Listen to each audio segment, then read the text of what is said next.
Let's welcome Steve. Stephen Wershing has been wowing audiences across the industry with his common sense, contrarian ideas. He has been called the best marketing mind in financial planning, and financialplanning.com has named him the referral doctor. Huge wealth transfer that's going to be happening over the next half a generation or so. And probably the best, most effective way of getting those is to get those new clients by referral, but we've got a couple of challenges there. The first challenge is when your client hears from his friend that they just got a buyout offer, you're not going to be standing right there. They have to remember it on their own. The other challenge that you have is that most of what you've been told about getting referrals is wrong.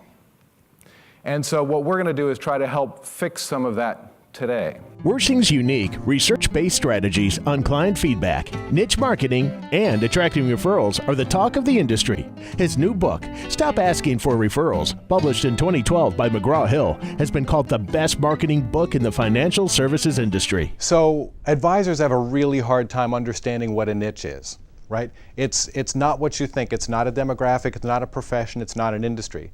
Here's one of my favorite ones. I still hear advisors and I see articles about marketing to women. Women is not a niche. Saying that you market to women, that women is your niche, is like saying I market to people. My target market is people. Listen, I defy you to say anything from a financial planning standpoint that applies equally well to my 19-year-old daughter, a 45-year-old executive, and an 87-year-old widow.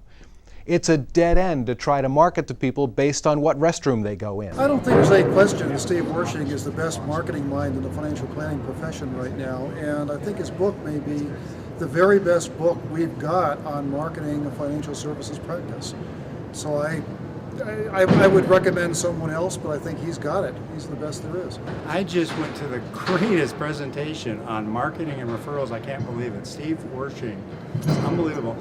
What hit me the most was how important it is to focus on one aspect of your business and just go after it, just go for it. So anyway, I'm just so excited to go to Steve's presentation, and I wish all of you could do the same. Why should it be you? We'll assume for a moment that they've answered the first question is, do I need a financial advisor? The question becomes, why should it be you?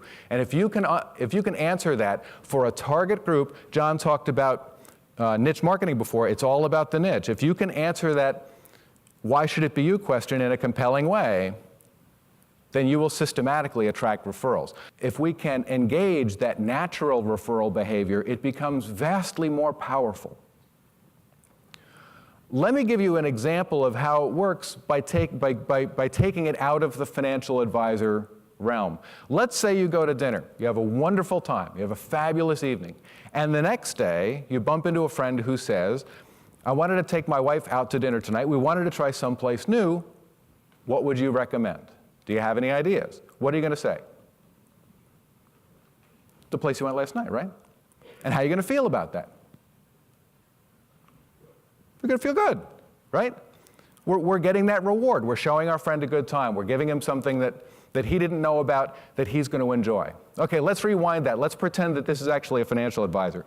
So you go out to dinner, you have a wonderful meal, you have a fabulous time, and at the end of the meal, the waiter brings you a check and asks you for a credit card and the names of 3 people that you know who eat out periodically and their phone numbers. How will you feel about that? Not good. I get responses that go anywhere from a little oogie to I would be totally frosted about that. I would never send anybody to a place like that.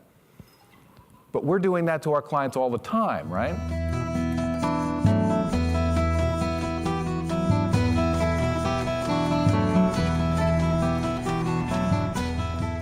It's what I call owning a spot on the client's brain. Now, in my view, a financial advisor can offer one of 2 things. You can offer a particular solution to a set of problems, or you can offer an experience that people are looking for. That's pretty much about all I've been able to figure out. You can have one of those 2 things.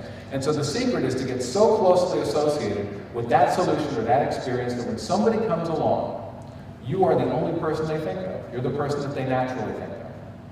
And the whole point about this is defining what those solutions are and driving them deeper and deeper and deeper into your clients' minds so that that can happen.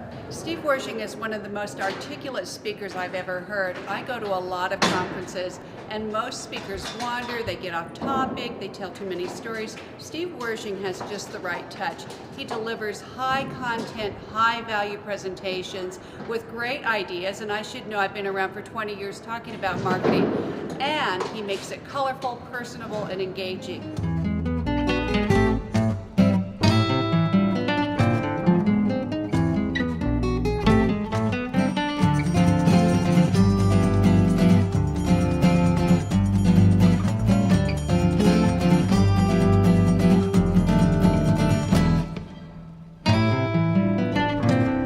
The most powerful tool in your box, in my view, is the client advisory board.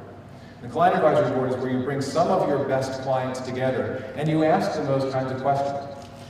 And the way that you get Greg, to your question is that in a group you can drill down. Okay, and there are some very interesting things that happen in a group. And I'll tell you what the magic is. The best part about getting a group of people together and talking about it, rather than doing it one-on-one, is that they start ping-ponging off each other's ideas. Things that one client says inspires another client to say something. And we get them talking, and then we can drill down that way. And you would be amazed at some of the things that come out of these things. You know, sometimes it's a little aha, and sometimes it's revolutionary, but I've never started one of these for an advisor where we didn't have some kind of a surprise. Like, for example, I did one a few months ago, and we're talking about the most valuable thing, and we're like a third of the way through the meeting, and somebody at the far end of the table says, "Oh yeah, you know what? I just wanted to say this. Stop talking to me about your investment process. I don't care." And as my jaw was on its way to the floor, some other guy picks up and says, "Yeah, you know what's really great about you is that you can take all this advice from my other advisors, my accountant and my attorneys and all that kind of stuff, and you can all make it sense and make sure it all works together. Listen, you can do that for me, you'll get my money. And if I give you my money, I trust that you'll give me a market return. Just do that for me. I'm with him. I don't want to know the details about it. It makes my head hurt." Now that may be true for your clients, and it may not be. But that's the kind of stuff that comes out during these things.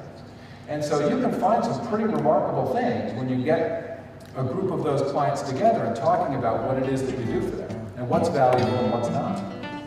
Give your audiences something they will be talking about all year, and ideas they will actually use to build their practices. For information, call 585-381-2662 or visit theclientdrivenpractice.com.